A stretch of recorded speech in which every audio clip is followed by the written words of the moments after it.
Assalamualaikum warahmatullahi wabarakatuh. Alhamdulillah wassalatu wassalamu ala Rasulillah wa ala alihi wa sahbihi wa mawalah wa la hawla wa la quwwata illa billahi wa ba'du. Alhamdulillah, di malam hari ini kembali kita berkumpul di rumah Bekam.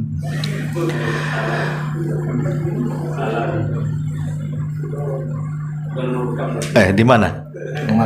Rumah tahfidz. Taib.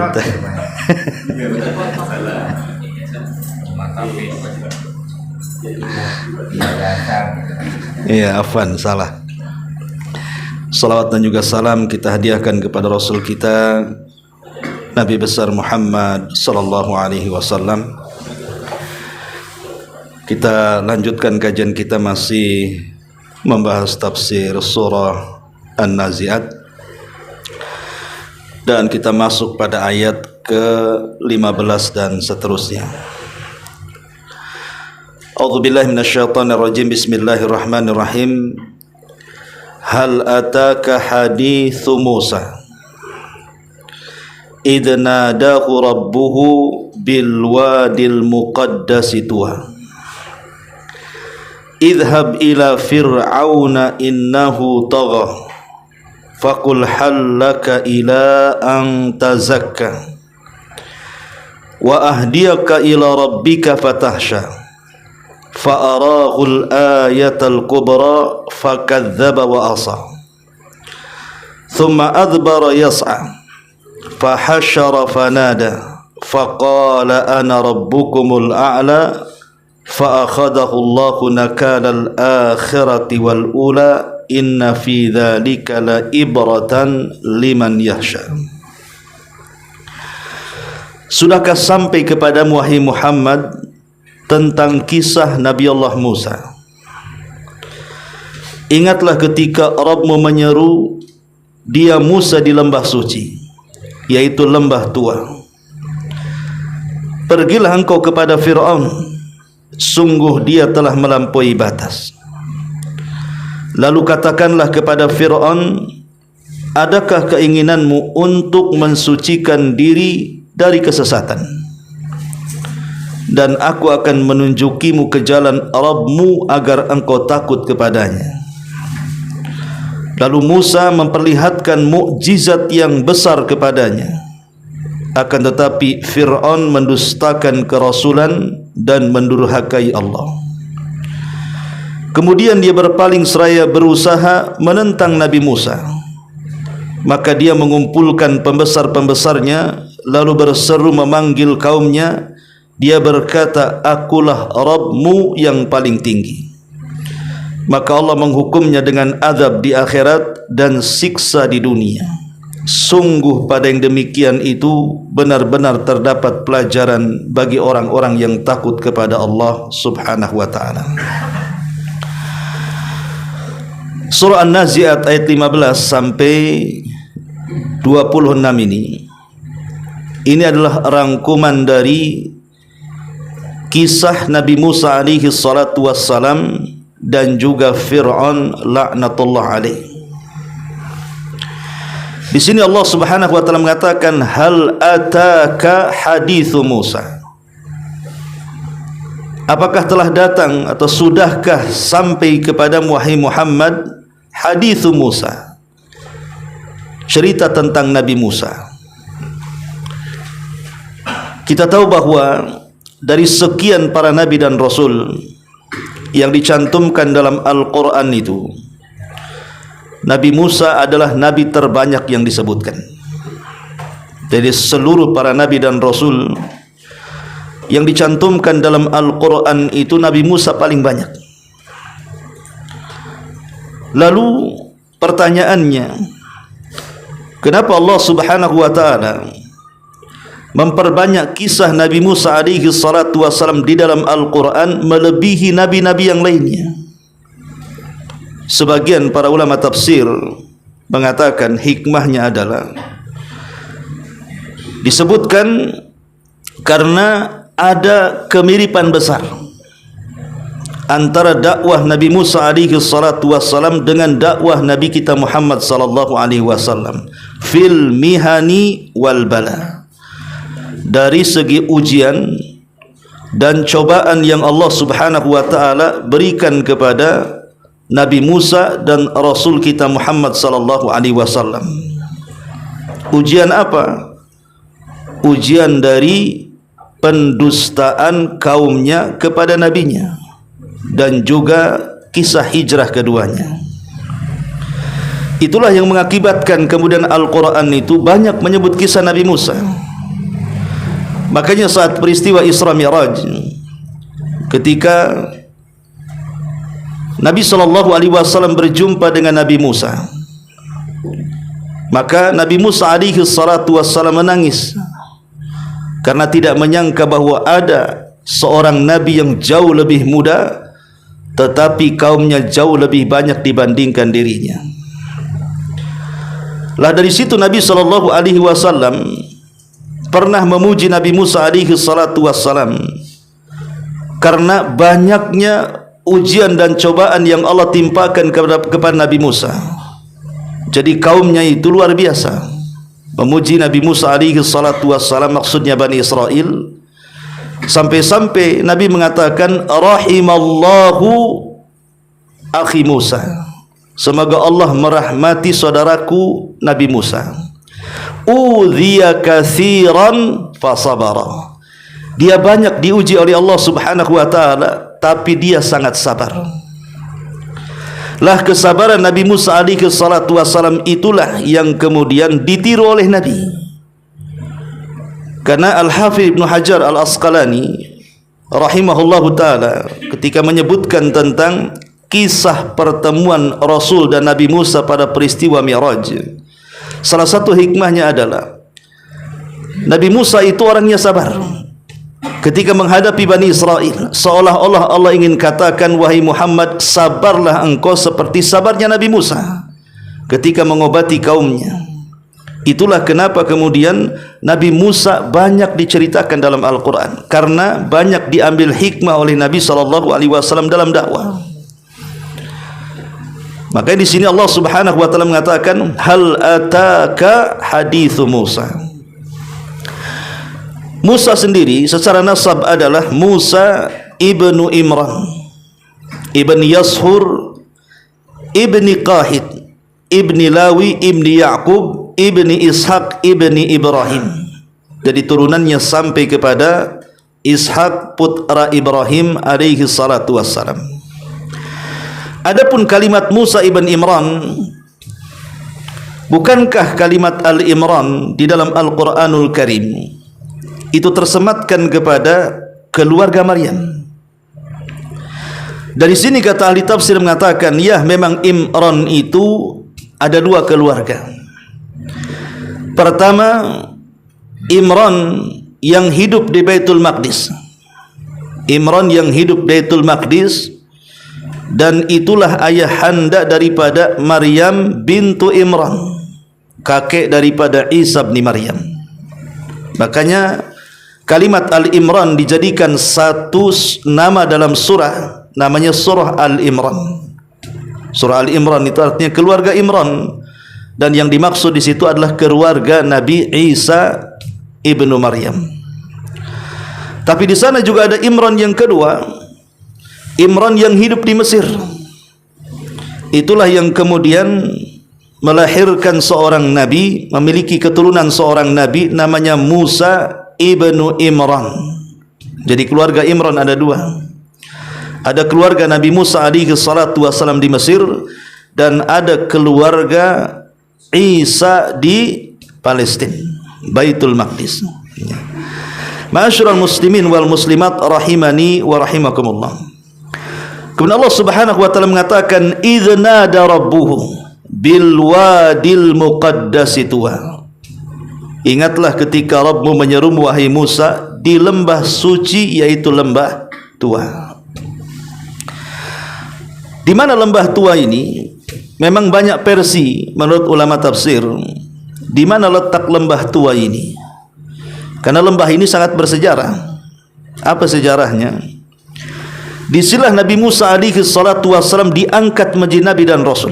Dan pertama kali dialognya Nabi Musa dengan Allah subhanahu wa ta'ala sehingga disematkan kalimat kalimur rahman. Nabi yang selalu berdialog dengan Allah tanpa perantara.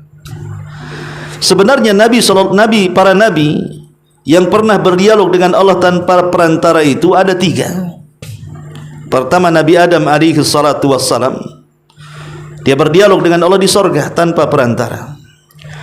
Kemudian Nabi kita Muhammad sallallahu alaihi wasallam, dia berdialog tanpa perantara di Sidratil Muntaha saat peristiwa Isra dan Mi'raj. Dan yang ketiga, Nabi yang kita bicarakan ini, Nabi Musa alaihi salatu wassalam berdialog tanpa perantara di Bukit Tua. Saat Nabi Musa alaihi salatu wassalam hijrah dari Mesir ke Madian, kemudian berjumpa dengan 2 gadis putri daripada Syuaib, bukan nabi ya. Jadi Syuaib di sini adalah rajulun saleh, orang saleh. Walaupun sebagian kisah Israiliyat mereka menganggap Syuaib ini adalah nabi, tapi kita kaum muslimin mengatakan pendapat yang betul bahwa Syuaib di sini bukan nabi, tetapi rajulun saleh, orang saleh, punya 2 putri. Lah salah satunya menikah dengan Nabi Musa alaihi salatu wassalam dan punya keturunan. Setelah 10 tahun Nabi Musa di Madian, kemudian dia pun kembali ke Mesir. Lah di tengah perjalanan itulah obor yang dibawa padam. Kemudian dia minta izin kepada istrinya untuk mencari obor. Rupanya dari kejauhan ada api yang berada di pohon zaitun. Dia tidak paham bahwa areal pohon zaitun itu adalah Bukit Tua, bukit yang sangat disucikan Allah subhanahu wa ta'ala. Semakin mendekati pohon itu, semakin terang apinya. Anehnya tidak membakar pohonnya.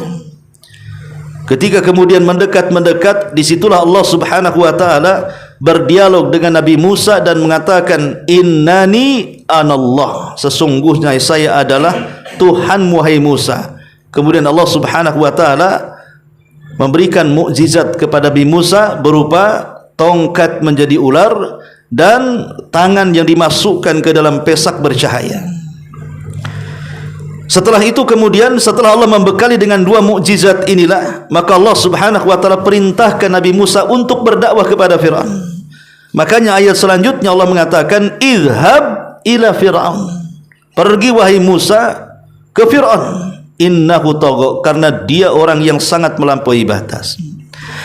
Ada yang mengatakan bahwa letak Bukit Tua itu, sebagian ahli tafsir mengatakan bahwa dia terletak di selatan Nablus. Selatan Nablus, di situ ada Tur, maksudnya di Palestina. Jadi letaknya di Palestina, selatan Nablus. Dan ini versi orang-orang Yahudi. Orang-orang Yahudi mengklaim bahwa Bukit Tua itu di selatan Nablus, tepatnya di Palestina. Tapi ada juga yang mengatakan bahwa Bukit Tua itu di barat daya Syam. Di sana ada gunung namanya Gunung Zaitun sekitar Bukit Baitul Maqdis. Ya, masih daerah Palestina juga. Tapi yang satu selatan Nablus, tetapi yang satu di barat daya Syam, letaknya di Gunung Zaitun. Ini juga dikuatkan oleh beberapa para ulama. Tetapi ada juga yang mengatakan yang masyhur adalah yang dimaksud Bukit Tua itu lokasinya di Mesir. Karena memang perjalanan Nabi Musa dari Madian menuju Mesir, artinya sudah masuk pada perbatasan Mesir. Maka letak tua itu adalah di Mesir, yang kemudian dikenal dengan Bukit Sinai namanya. Disitulah tempat Nabi Musa alaihi salatu wassalam berdialog. idnadahu rabbuhu bil wadil muqaddas Tuwa. Kemudian setelah Allah subhanahu wa ta'ala mengangkat Nabi Musa alaihi salatu wassalam menjadi nabi dan rasul, kemudian dibekali mukjizat, maka Allah perintahkan Musa untuk berdakwah kepada Fir'aun. Idhab ila fir'auna innahu tagha. wahai Musa, berangkatlah engkau kepada Fir'aun, karena manusia satu ini orang yang paling melampaui batas. Ma'asyiral muslimin yang dimuliakan Allah Subhanahu wa taala, di sini Allah Subhanahu wa taala memerintahkan Nabi Musa untuk memulai berdakwah. Hikmahnya adalah bahwa Quran ini, saya ulangi, bukan kitab sejarah yang kita nikmati ceritanya, tetapi Quran ini kitab ibrah dan pelajaran dalam kehidupan untuk diambil pelajarannya. Ketika Allah Subhanahu wa taala menceritakan Nabi Musa, kemudian Allah Subhanahu wa taala menceritakan tentang kisah permulaan dakwah beliau, maka setiap kita wajib mengikuti dakwahnya para nabi, bahwa hidup kita ini hanya untuk berdakwah. Dakwah itu kan tidak mesti menjadi seorang ustaz. Minimalnya dalam keluarga, seorang orang tua berdakwah kepada anak, suami kepada istri atau sebaliknya, keluarga kepada tetangga, dan begitu seterusnya. Itulah yang diperintahkan Allah Subhanahu wa taala. Nanti kita jelaskan tentang hikmahnya. Kita jelaskan di sini dulu. Allah mengatakan, "Idhhab ila fir'auna innahu tagha. Faqul hal laka ila an tazakka." Nanti sesampainya di hadapan Fir'aun, katakan kepada dia, maksudnya Fir'aun, adakah engkau wahai Fir'aun keinginan untuk membersihkan dirimu dari kesesatan? Sadarlah dari kesesatan. Wa ahdiyaka ila rabbika fatahsya, dan selain juga mensucikan dari kesesatan, aku menunjukimu ke jalan Rabbmu supaya kamu menjadi orang yang takut. Fa'arahul ayatal kubra. Kemudian Fir'aun pun melihat tanda-tanda kebesaran Allah Subhanahu wa taala, maksudnya mukjizat Nabi Musa alaihi salatu wassalam. Ma'asyiral muslimin yang dimuliakan Allah Subhanahu wa taala, di sini Allah Subhanahu wa taala katakan Fir'aun itu orangnya tughyan. Tughyan itu artinya melampaui batas. Sampai di mana melampaui batas Fir'aun sehingga Allah Subhanahu wa taala katakan innahu tagha? Pertama, Fir'aun ini berhukum bi ghairi ma anzalallah.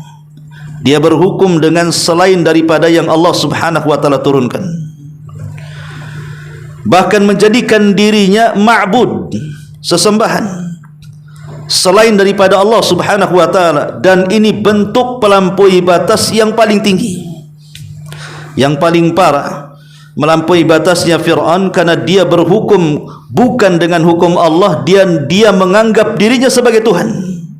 Makanya dalam ayat yang lain Allah Subhanahu wa taala mengatakan, wa qala fir'aunu ya ayyuhal mala'u ma 'alimtu lakum min ilahin ghairi.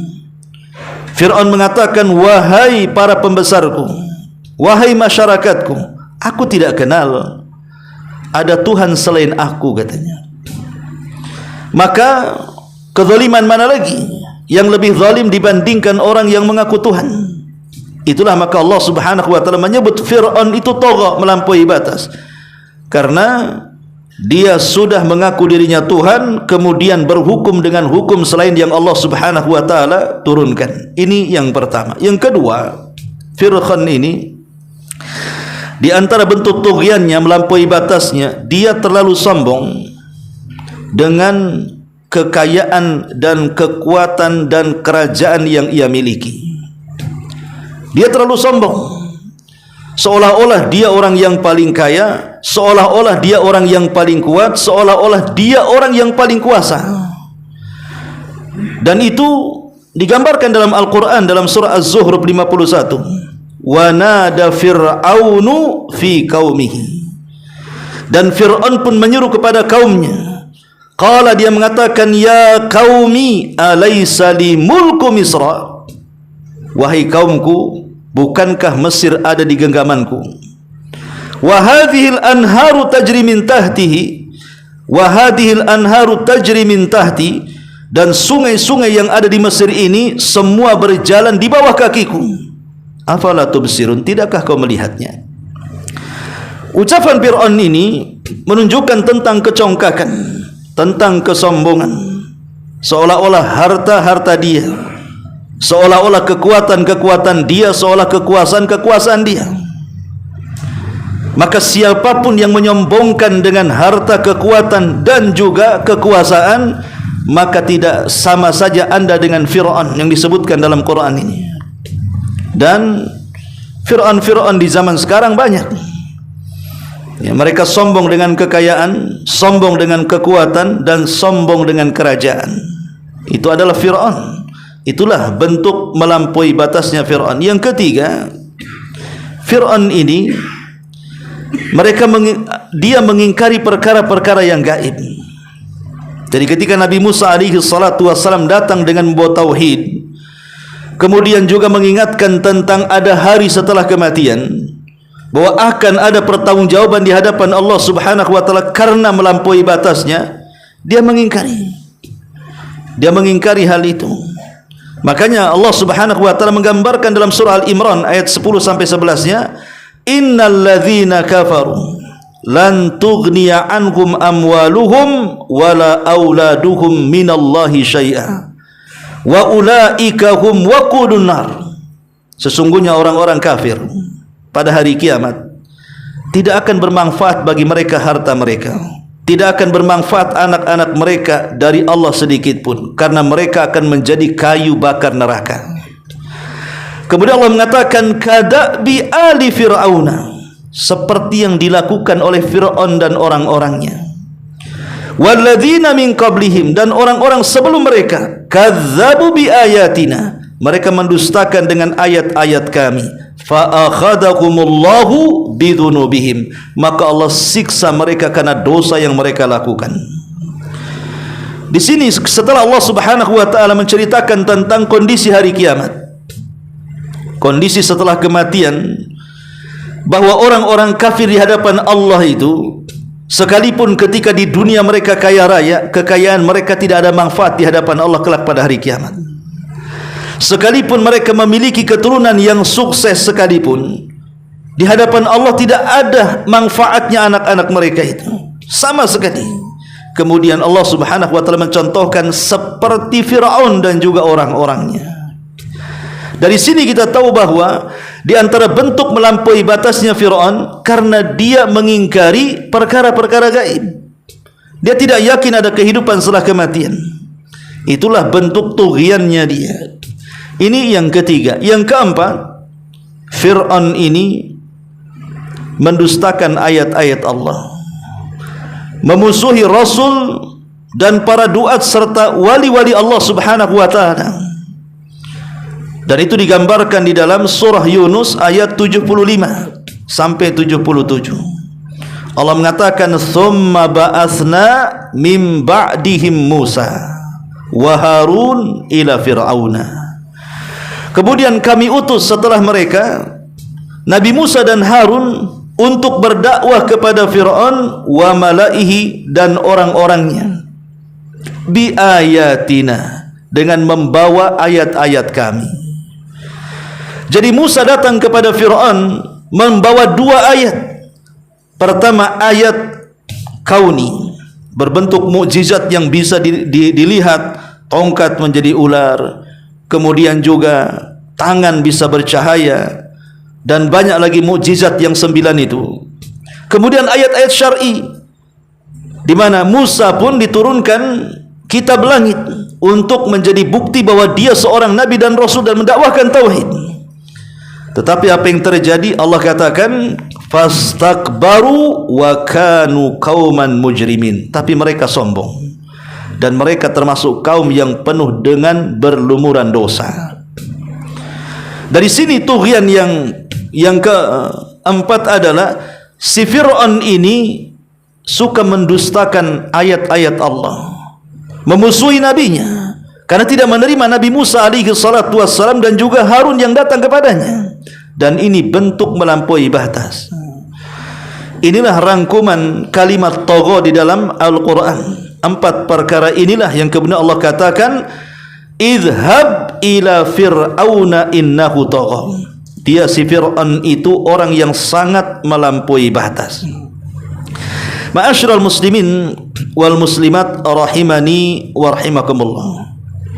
Kemudian Allah Subhanahu wa taala mengatakan, "Faqul hallaka ila an tazakka."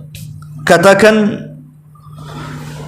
kepada si Fir'aun itu, hallaka ila an tazakka. Adakah keinginan wahai Fir'aun untuk membersihkan dirimu dari kesesatan? Maksudnya kesesatan di sinilah kesyirikan. Karena Fir'aun mengaku Tuhan masalahnya. Wa ahdiyaka ila rabbika fatahsha, dan aku akan menunjukimu ke jalan Rabbmu agar engkau takut. Ma'asyiral muslimin yang dimuliakan Allah Subhanahu wa taala, kita tahu bahwa rangkuman dakwah para nabi itu 3. Semua para nabi ketika berdakwah itu kepada 3 perkara. Yang pertama, tauhidul aqidati lillah, mentauhidkan keyakinan hanya kepada Allah, mengesahkan tauhid hanya untuk Allah Subhanahu wa taala. Dan itu disyaratkan dalam surah Toha ayat 14. Innani anallah la ilaha illa ana fa'budni. Sesungguhnya aku adalah Allah, tidak ada sesembahan yang berhak disembah kecuali aku, maka sembah aku. Kalimat ini dilontarkan atau difirmankan oleh Allah saat Musa berada di bukit tua tadi. Jadi Allah Subhanahu wa taala bicara di balik pohon zaitun yang berapi tadi. Di situlah Allah Subhanahu wa taala mengatakan, innani anallah. Hei Musa, aku adalah Allah Tuhanmu. La ilaha illa ana. Tidak ada sembahan yang berhak disembah kecuali aku. Fa'budni, sembahlah aku. Berarti tugas Nabi Musa dalam berdakwah apa? Mentauhidkan akidah hanya kepada Allah. Mentauhidkan akidah hanya kepada Allah. Ini yang pertama. Kemudian yang kedua, tauhidul ibadati lillah, mentauhidkan ibadah hanya kepada Allah. Jadi bukan hanya keyakinan tapi juga amalan. Dan itu disyaratkan dalam surah Taha 14-nya ketika dialognya Allah dengan Nabi Musa, wa aqimis salata lidzikri. Wahai Musa, tegakkan salat untuk apa? Untuk mengingat aku satu-satunya. Ini disebut tauhidul ibadah namanya. Mentauhidkan ibadah hanya kepada Allah Subhanahu wa taala. Kemudian yang ketiga, al-imanu bil yaumil akhir, beriman dengan adanya hari akhir. Dan itu disebutkan dalam surah Toha ayat 15-nya, masih dalam rangkuman kisah Nabi Musa, innas sa'ata atiyatun akadu ukhfiha litujza kullu nafsin ma tas'a. Sesungguhnya hari kiamat itu telah dekat. Inilah rangkuman, bukan hanya Nabi Musa saja berdakwah kepada Fir'aun, tapi semua para nabi mendakwahkan 3 poin ini.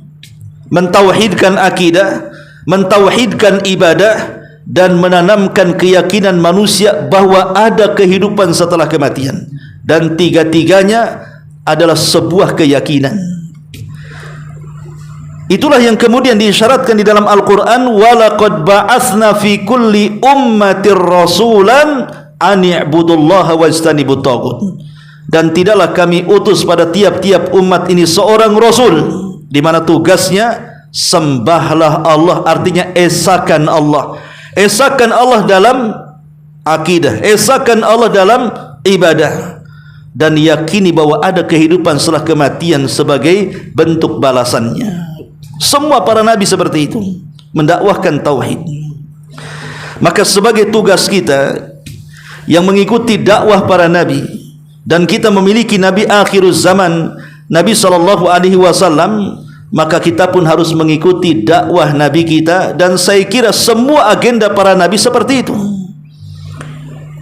mentauhidkan Allah dengan cara mengesahkan Allah, kemudian mengikhlaskan ibadah hanya kepada Allah, dan mengajak manusia untuk yakin ada kehidupan setelah kematian.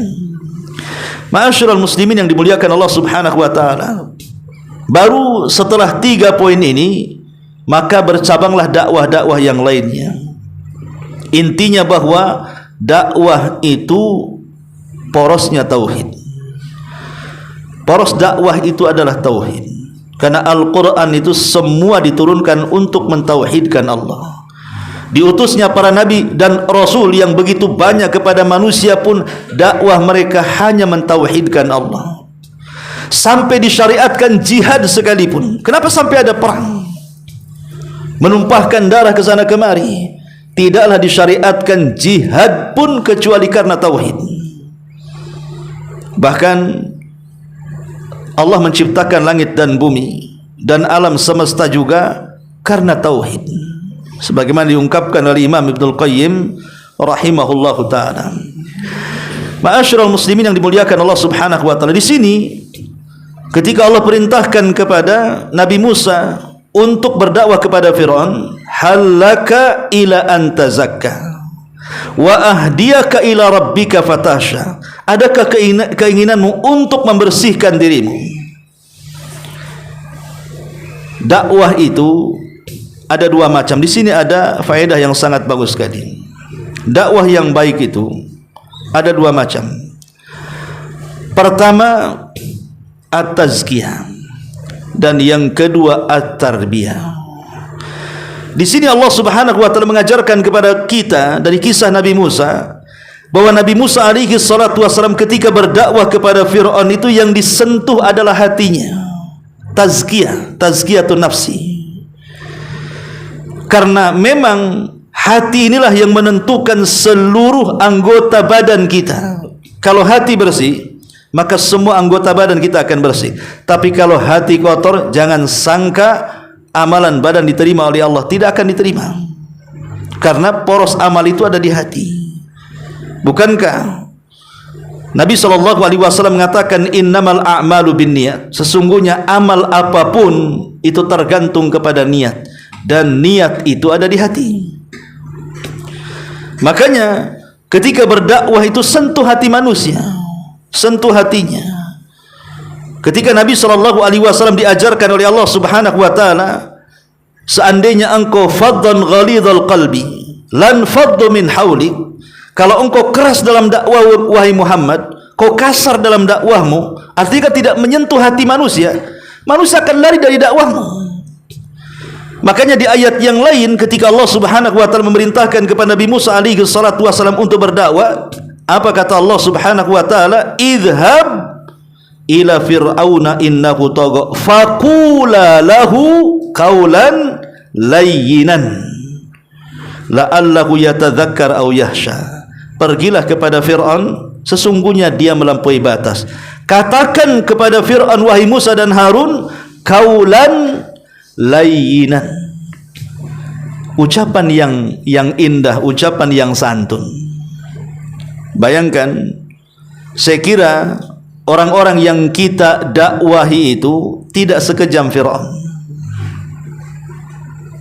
Antum pernah berdakwah kepada orang yang sekejam Fir'aun? Saya kira antum tidak akan mendapatinya. Cukuplah Fir'aun satu-satunya di dunia ini. Tetapi bagaimana Allah Subhanahu wa taala memerintahkan kepada Nabi Musa sekelas Fir'aun saja dalam berdakwah disuruh lembut supaya tersentuh hatinya, kan gitu. Karena hati itulah yang menggerakkan badan. Kalau hati menerima, maka badan pasti menerimanya.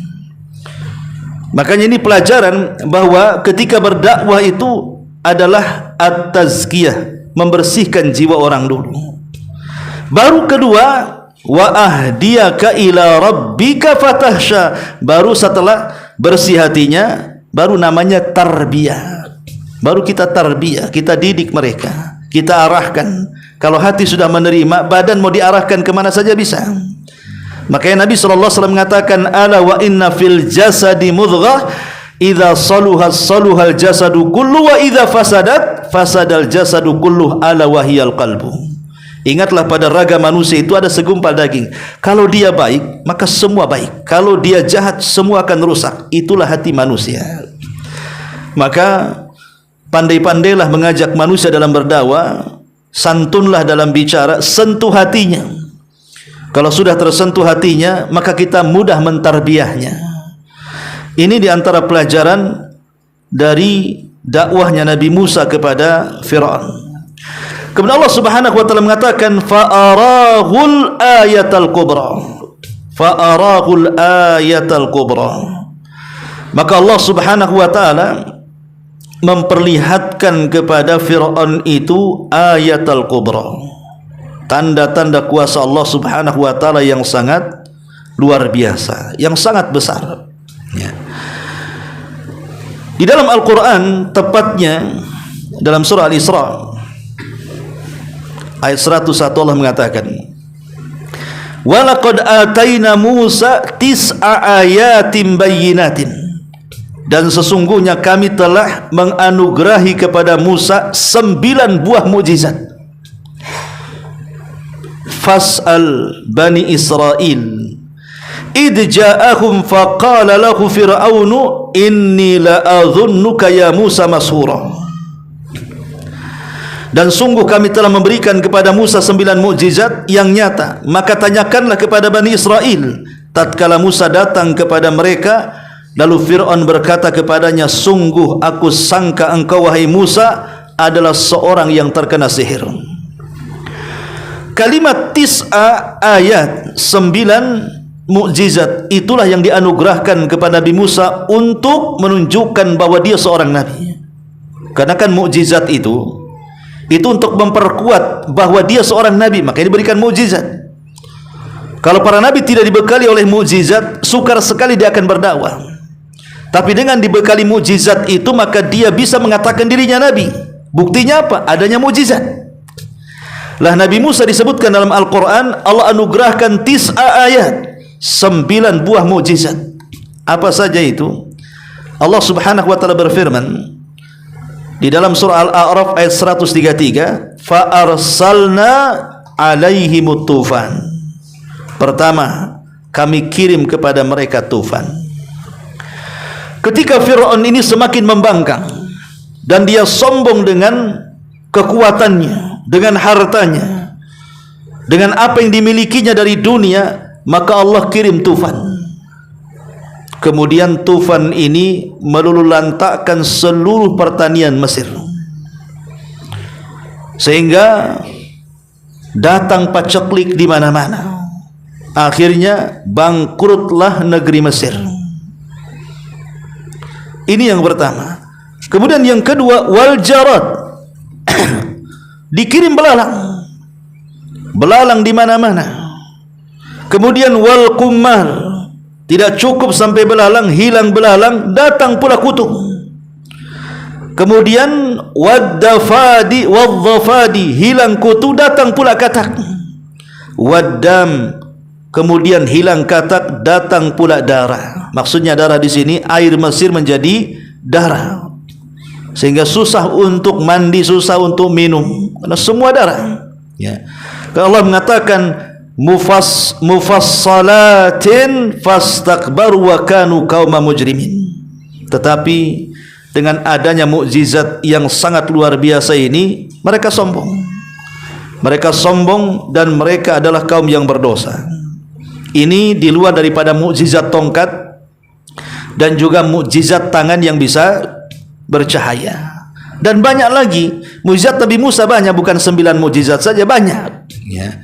Tapi ini di antara mukjizat yang sangat besar.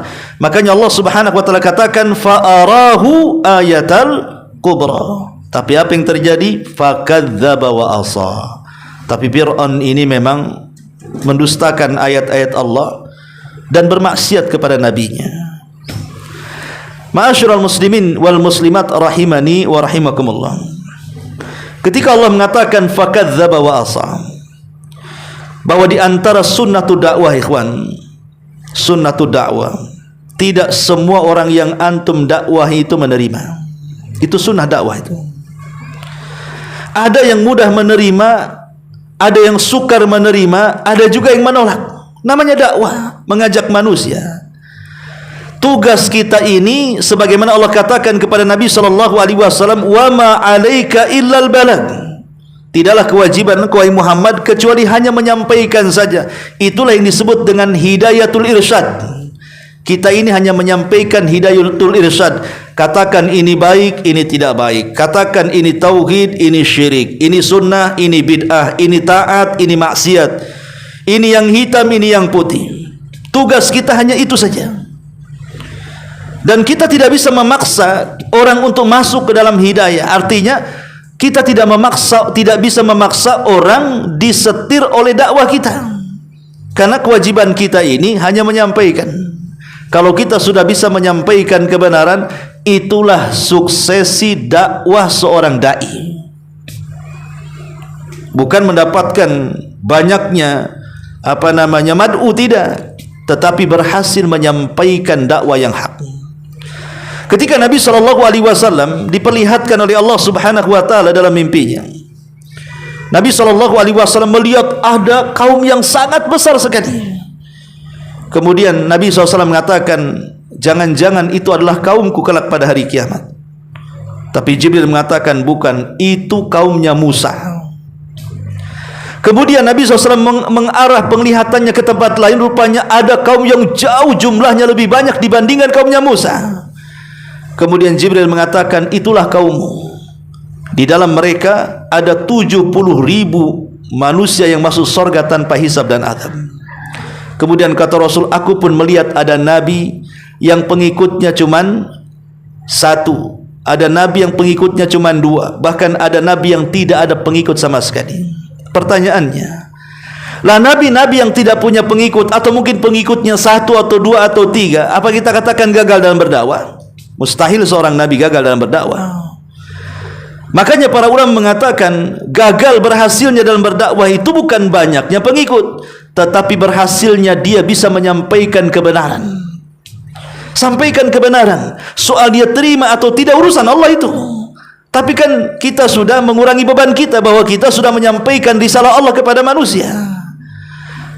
Dan inti risalah Allah adalah menyampaikan tauhid. Dan sifat dakwah ketika menyampaikan tauhid itu, mesti ada orang-orang yang akan mendustakan dakwah kita. Seperti Fir'aun, fakadzdzaba wa asa.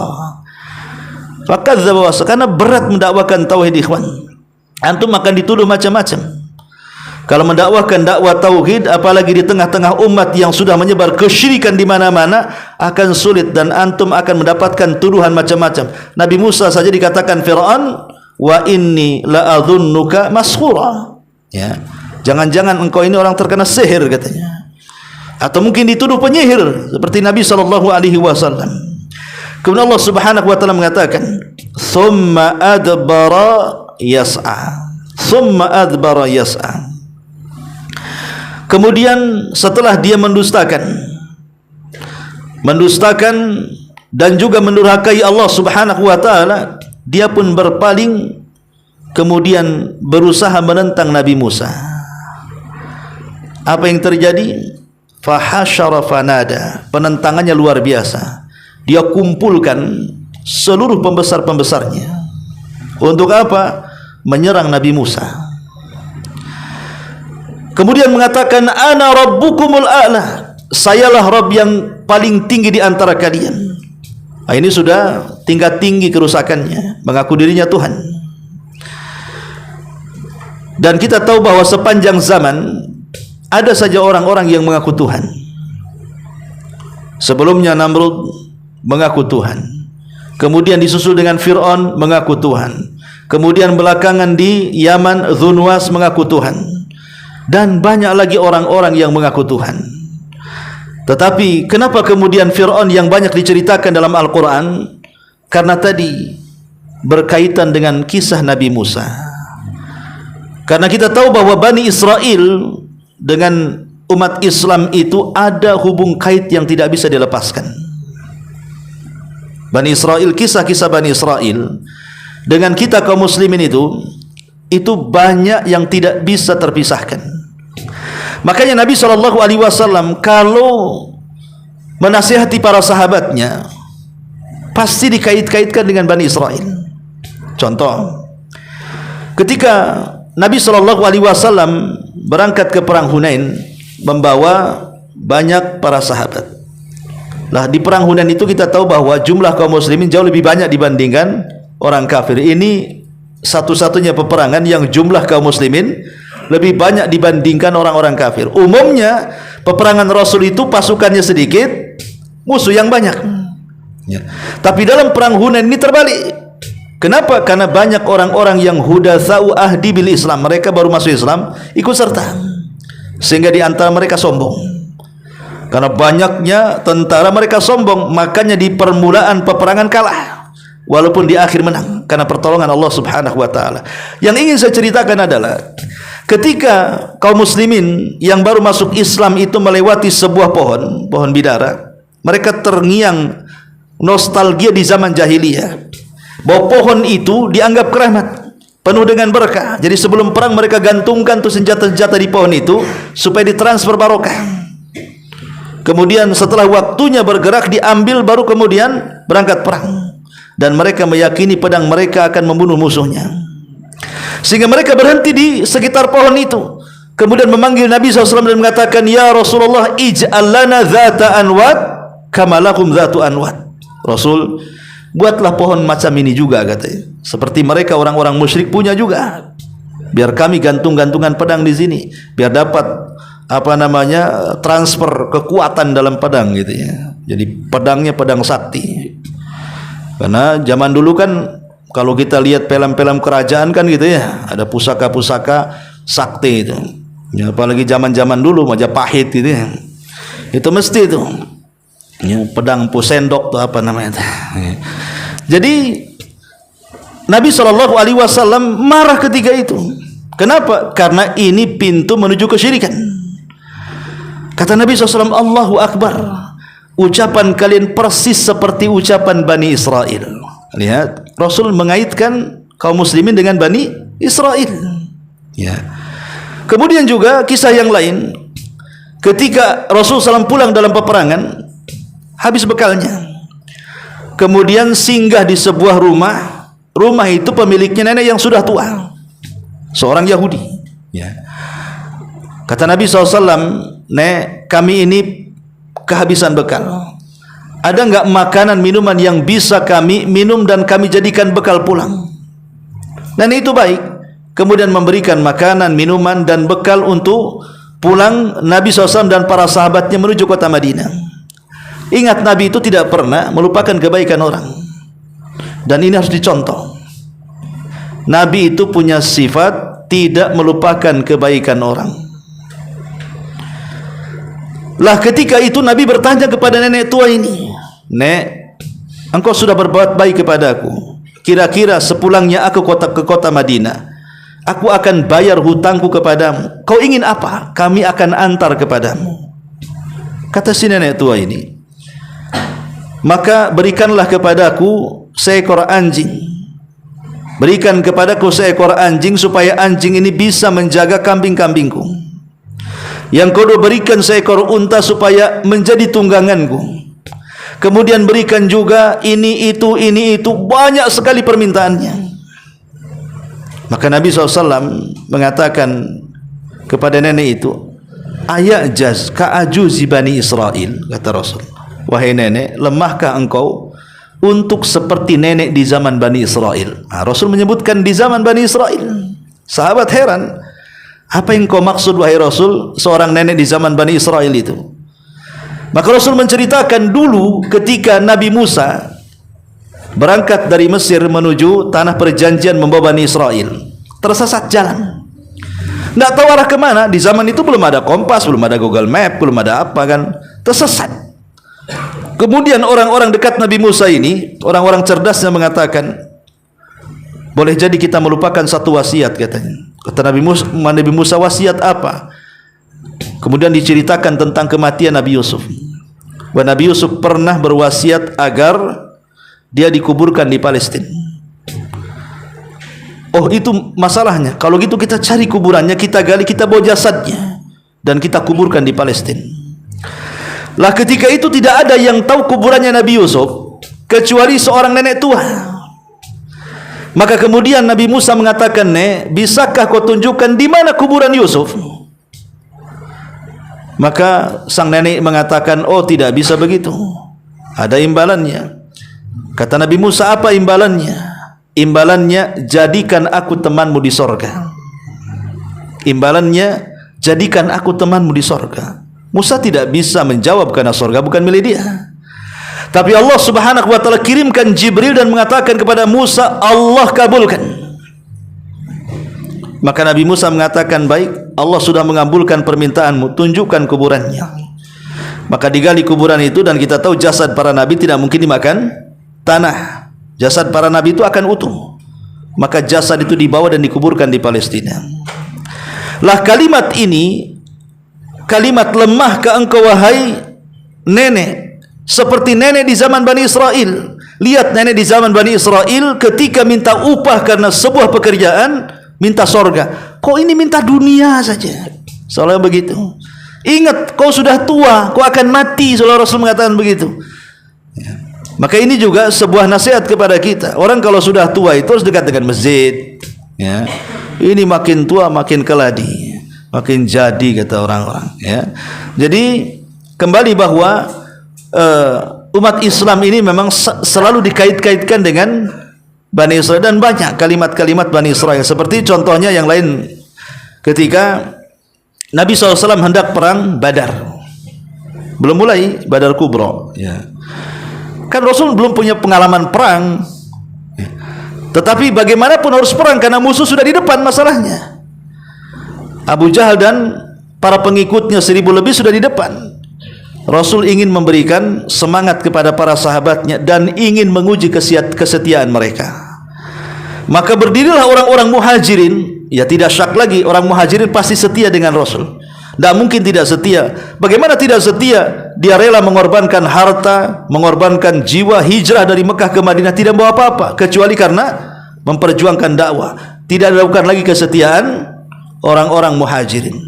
Tapi Rasul mendidik orang Ansor. Maka Sa'ad bin Mu'adz, pemimpin Aus, langsung berdiri, ya, dan mengatakan, ya Muhammad, apakah kau meragukan kami? Seandainya engkau mengarungi sebuah lautan, kami akan ikut bersamamu.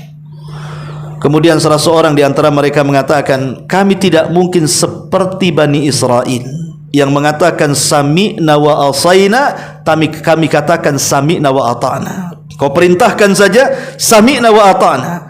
Tapi Bani Israel sami'na wa asaina, kami mendengar tapi bermaksiat. Kami tidak mungkin mengatakan seperti itu. Kami katakan sami'na wa ata'na, kami dengar dan kami taat. Lihat bagaimana para sahabat pun selalu menyinggung-nyinggung Bani Israel, kan gitu. Ya, makanya wajar kalau seandainya dalam Quran itu hampir kisah Bani Israel itu mendominasi Al-Quran dibandingkan kisah-kisah yang lainnya. Kemudian Allah mengatakan, فَأَخَذَهُ اللَّهُ نَكَالَ الْآخِرَةِ وَالْأُولَى إِنَّ فِي ذَلِكَ لَإِبْرَةٌ لِمَنْ يَخْشَى. Ketika kemudian Fir'aun pun terlampau kejam mengaku dirinya Tuhan, maka Allah Subhanahu wa taala ingin buktikan bahwa dia bukan Tuhan. Dengan cara apa? فَأَخَذَهُ اللَّهُ نَكَالَ الْآخِرَةِ وَالْأُولَى. Allah menghukum Nabi Musa, Allah menghukum Fir'aun dengan azab pertama di akhirat dan sebelumnya siksa dunia. Sesungguhnya pada yang demikian itu benar-benar sebuah pelajaran bagi orang-orang yang mau berfikir.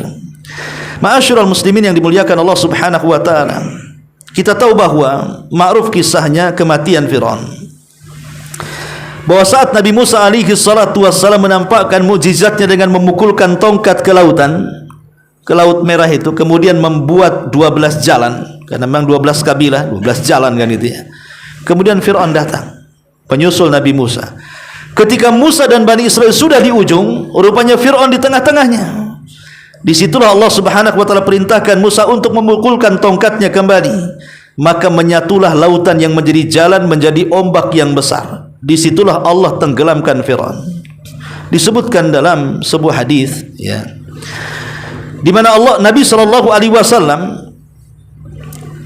mengatakan ketika Fir'aun sempat mengucapkan kalimat amantu bima amanat bihi Banu Israel, aku beriman persis seperti apa yang diimani Bani Israel, maka Jibril datang kemudian masuk ke dalam dasar lautan mengambil tanah hitam, kemudian naik dan menyumpel mulut si Fir'aun.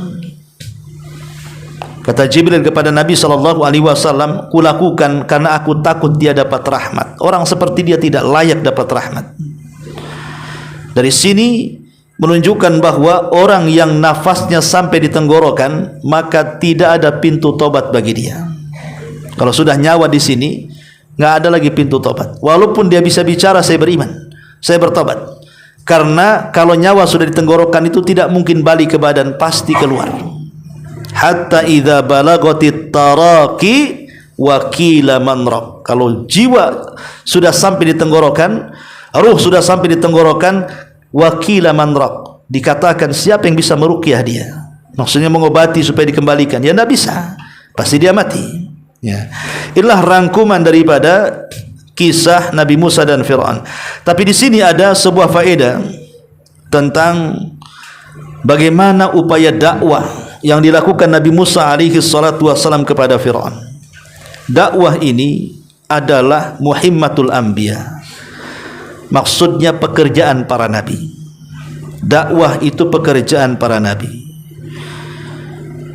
Dan pekerjaan para nabi ini harus kita ikuti. Makanya siapapun yang mengikuti pekerjaan para nabi, Allah akan anugerahkan berbagai macam keutamaan. Kalau antum berdakwah, maka Allah anugerahkan banyak keutamaan bagi orang-orang yang mau berdakwah. Pertama, dakwah itu adalah ahsanu kalimatin tuqalu fil ardi. Dakwah itu adalah ucapan terbaik yang diucapkan di kolong langit. Kalimat terbaik, suara terindah, itulah dakwah.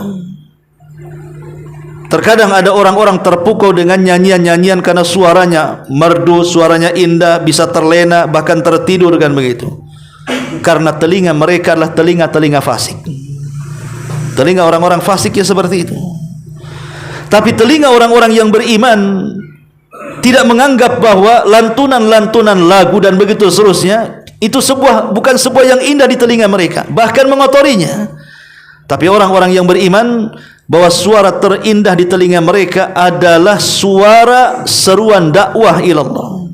Maka siapapun yang berdakwah kepada Allah, maka Allah mengatakan waman ahsanu qaulan mimman da'a ilallah. Dalam surah Fussilat ayat 33, siapa lagi yang lebih indah suaranya, kata Allah, dibandingkan orang yang menyeru manusia ke jalan Allah. Yang kedua, dakwah ini menyebabkan masuknya kita atau memendamkan kita ke dalam rahmat Allah yang luas. Semua manusia perlu rahmat, ikhwan.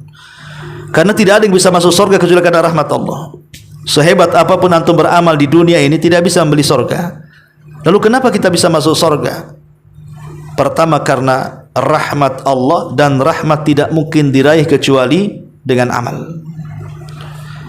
Lah dakwah ini salah satu perkara yang bisa memasukkan kita atau memandamkan kita ke dalam rahmat Allah yang luas. Allah mengatakan di dalam surah At-Taubah 71, wal mu'minuna wal mu'minat ba'duhum awliya'u ba'din ya'muruna bil ma'rufi wa yanhauna 'anil munkar wa yuqimuna as-salata wa yu'tuna az-zakata wa yuti'una Allah wa rasulahu ulaika sayarhamuhumullahu innallaha azizun hakim. Ketika Allah mengatakan orang-orang yang beriman laki-laki dan orang-orang yang beriman perempuan, sebagian mereka dengan yang lainnya adalah wali, penolong. Mereka memerintahkan manusia kepada yang baik, mencegah dari yang mungkar, melaksanakan salat, menunaikan zakat, taat kepada Allah dan Rasulnya. Merekalah orang-orang yang akan diberikan rahmat. Ketika bagiannya wa ya'muruna bil ma'ruf wa yanhauna 'anil munkar, ini kan dakwah artinya.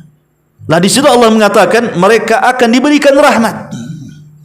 Maka beruntunglah orang-orang yang dakwah itu jadikan profesinya, karena Allah akan berikan rahmat kepada dia. Yang ketiga, dakwah ini sababu biqa'il khairiyati fi hadil ummah, sebab tertetapnya sebuah kebaikan kepada umat. Kalau sudah tidak ada pendakwah, tidak ada ustaz, tidak ada kiai, saya pastikan dunia rusak. Siapa yang akan mencegah manusia dari kemungkaran? Siapa yang akan mencegah manusia dari kesyirikan? Siapa yang mencegah manusia dari perkara-perkara baru dalam agama? Siapa yang akan mencegah manusia dari kebatilan? Kalau semua orang diam, dunia ini pasti rusak. Tapi selama ada orang yang berdakwah, dipastikan kebaikan itu akan tetap di permukaan bumi. Itulah yang Allah katakan, kuntum khaira ummatin ukhrijat linnasi ta'muruna bil ma'ruf wa tanhauna 'anil munkar. Kalian sebaik-baik umat yang dikeluarkan kepada manusia, tugasnya ajak manusia kepada kebaikan, cegah mereka dari kemungkaran. Kemudian yang ketiga, yang keempat, dakwah ini mencegah turunnya azab. Dakwah ini mencegah turunnya azab. Kalau tidak ada orang yang berdakwah di sekitar kita, maka dipastikan daerah itu buruk dan pantas diazab. Makanya ketika Nabi mempermisalkan orang-orang yang mengingkari kemungkaran dengan orang-orang yang diam dari kemungkaran, Rasul mempermisalkan seperti perahu yang memiliki lantai dua, lantai satu dan lantai dua. Lantai bawah tertutup, lantai dua terbuka. Ya. Jadi orang-orang yang di lantai satu ini, kalau meminta air, pasti dia ke atas ke lantai dua. Nanti dari lantai dua dibantu, diulurkan ember mengambil air dari sungai tadi. Ya. Setiap hari seperti itu. Akhirnya kemudian yang di bawah ini merasa nggak enak. Ini kalau kita terus merepotkan orang yang di atas untuk ngambil air, kasihan. Kita ambil air sendiri saja. Caranya apa? Kita lobangi saja kapal ini, nanti airnya masuk dari lubang itu.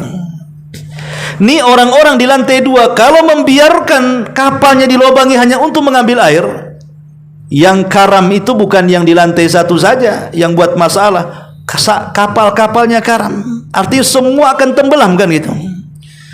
Lah itulah permisalan kata Rasul, kalau kita diamkan orang kemungkaran, kalau sampai datang azab, bukan dia saja yang terkena azab, kita pun orang baik terimbas dengan azabnya. Itulah yang Allah katakan, wattaqu fitnatal la tusibannal ladzina zalamu minkum khassah. Takutlah kalian akan fitnah yang kalau sudah ditimpakan, bukan orang zalim saja yang terkena, orang baik pun akan kena imbasnya. Maka kalau kita membiarkan kemungkaran, kalau datang azab Allah, datang tsunami, datang puting beliung, datang banjir, datang gunung meletus, bukan hanya orang jahat saja yang mati, orang-orang baik pun akan terkena mati di situ. Maka kalau ingin tidak turun azab, perbanyaklah kadar-kadar dai yang memerintahkan kepada kebaikan dan mencegah kepada kemungkaran. Kemudian dakwah juga adalah sebab nailu azimil ujur wa taksirul hasanat. Sebab terbesar kita ini mudah mendapatkan pahala, bahkan pahalanya banyak sekali. Makanya ada istilah kalau dalam ilmu bisnis itu, ilmu namanya multi level marketing. Tapi kalau dalam berdakwah itu namanya multi level pahala. Semakin banyak kita ngajak, semakin banyak pahalanya. Ya, umpamanya saya ajarkan satu orang membaca Fatihah, kemudian orang ini mengajarkan bacaan Fatihah kepada orang, kemudian orang ini mengajarkan Fatihah kepada orang lagi, sampai akhir terus seperti itu, dapatlah 100-200 orang. Maka dari 200 orang itu akan kembali yang ke pertama yang mengajarkannya. Makanya minimalnya kalau antum mendidik anak antum, dipesantrenkan, akhirnya jadi hafal Quran, kemudian dia juga bisa menguasai ilmu-ilmu yang lain, akhirnya jadi pendakwah, menyadarkan ribuan manusia. Mungkin kita seorang bapak tidak tahu menahu, mungkin anaknya lebih cerdas, tapi karena bapak yang mengarahkannya, ibu yang mengarahkannya sehingga dia jadi cerdas, maka ribuan mad'unya sebanyak itu pahalanya akan dikembalikan kepada orang yang pertama mendidiknya. Itulah makanya betapa besarnya pendidikan anak. Guru-guru di sekolah, mau TK, mau SD, ya, mau pesantren, kalau seandainya kemudian orang yang dididik itu kelak menjadi orang besar, menjadi pendakwah, akhirnya ribuan orang dapat hidayah, maka itu kembali kepada orang yang pertama yang mendidiknya. Ya guru-guru itulah. Ya, murid. Makanya kenapa dahulu ada seorang imam namanya A'mash. A'mash ini ulama dunia, ikhwan. Ulama besar A'mash ini. Satu dunia belajar sama dia, ulama hadis. Tapi dia ajari anak-anak kecil. Sehingga kemudian ada orang mengatakan, ya Amash, katanya, engkau ini alim min ulama dunia, kenapa kamu ngajari anak-anak kecil-kecil begini? Ajarilah kami yang sudah dewasa. Tapi Amas mengatakan, engkau tidak tahu. Iya, sekarang mereka kecil, tapi nanti mereka lah yang akan meneruskan generasiku, katanya. Jadi begitulah para ulama, ya, mengajarkan kepada kita bukan untuk hari ini, tapi ke depan.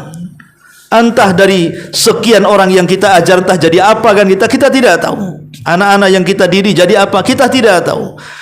Tidak mesti mungkin dia jadi ustaz, mungkin dia seorang kaya kemudian dermawan. Bisa saja kita mungkin setelah meninggal, rupanya anak kita ini jadi orang kaya raya, dengan kekayaannya akhirnya menjadi dermawan, banyak ribuan orang ditolong dia, maka pahalanya kembali kepada orang tua yang mendidiknya. Itulah kenapa kemudian dakwah ini menyebabkan banyaknya dapat pahala dan banyaknya dapat kebaikan, dan banyak lagi lah fadilah dakwah kalau kita jelaskan. Saya kira ini yang bisa sampaikan. InsyaAllah kita lanjutkan di lain kesempatan. Sebelum saya tutup, kalau ada yang bertanya silakan. Tapi kayaknya sudah malam, tutup sajalah ya. Subhanakallahumma bihamdika asyhadu an la ilaha illa anta astaghfiruka wa atubu ilaik. Allahu ta'ala alam. Assalamualaikum warahmatullahi wabarakatuh.